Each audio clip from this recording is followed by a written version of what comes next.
We are back now with breaking news. The December inflation report just out this morning. The latest consumer price index report shows inflation is down 0.1% versus the month of November and an increase of 6.5% year over year. So to break down these numbers, we're joined by NBC News business and data reporter Brian Cheung, and we're also joined by Investopedia editor-in-chief Caleb Silver, our inflation dream team here to help us break down the numbers. Brian, let's start with you.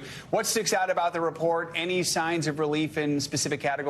Yeah, well, as you mentioned, the big number that we got just about 15 minutes ago was 6.5%. That's how much prices increased between December of last year and December of the year prior. That is a slowdown from the 7.1% we had seen in the month of November, again, comparing year over year. So that's November to November of the prior year. Some current, encouraging signs on the price pressures. Now, where exactly did we see inflation in the month? If we're taking a look at categories, these are the November to October numbers. I'm looking at the November to December numbers. Now, when we're looking at shelter, this is the catch-all for rent and also equivalent mortgage payments. That went up by 0.8%, so that is increasing. But food increasing at a slower rate, that only rising by 0.3%. And then gasoline, we saw some encouraging signs with gas prices at the pump going down, actually declining by, get this, 9.4% just over the month. So a lot changing in that inflation report that we got just a few minutes ago.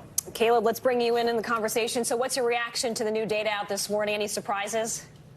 Data as expected. It is gasoline that's bringing the overall inflation number down, but you still have those high food prices and you still have those high shelter prices. A lot of that due to the fact that shelter and a lot of folks moving into the rental market because interest rates are so high to mortgage a home. So inflation is still sticky, but it's coming down. That's 0.1% increase, lowest increase we've seen since October of 2020. So it's working. Inflation's coming down just slowly.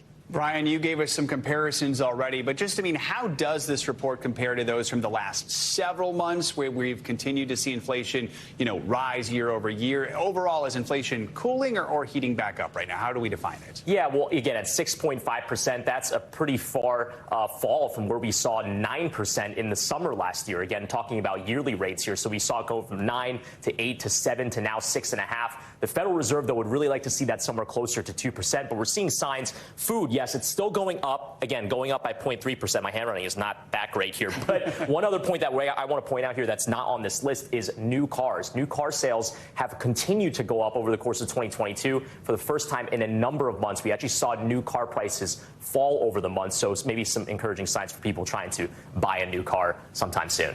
All right. And Caleb, for the home buyers out there, we've seen a recent dip in mortgage rates for those looking to buy a new home. Rates are still more than double than what they were a year ago, and they hover just over 3%. Could this first CPI report of the year be seen as an indicator for the real estate market as a whole? Yeah, and you got to look. We've had declining sales month after month throughout 2022.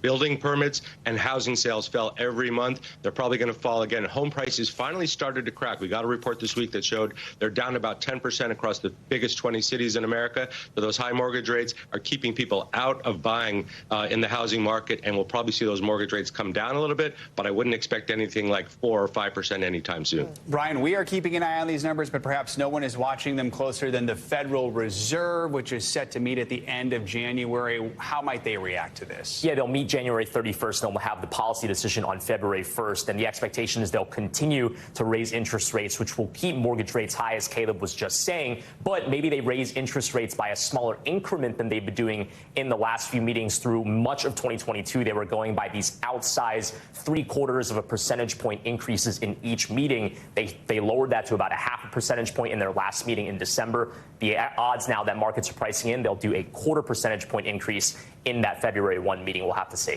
Yeah, and Caleb, going back to you, where do we go from here when it comes to the potential future interest rate increases? Should we expect some easing from the Fed? Yeah, absolutely. As Brian said, probably going to be 0.25%. Brian and I like to look at the Fed fund futures and see where traders are betting. It's going to be 0.25% probably at the end of the month, February 1st, and then maybe another 0.25% in March sometime. We'll see what happens with the inflation numbers. All right, Brian and Caleb, thank you for helping us break it down this morning. We appreciate it. Thanks for watching our YouTube channel. Follow today's top stories and breaking news by downloading the NBC News app.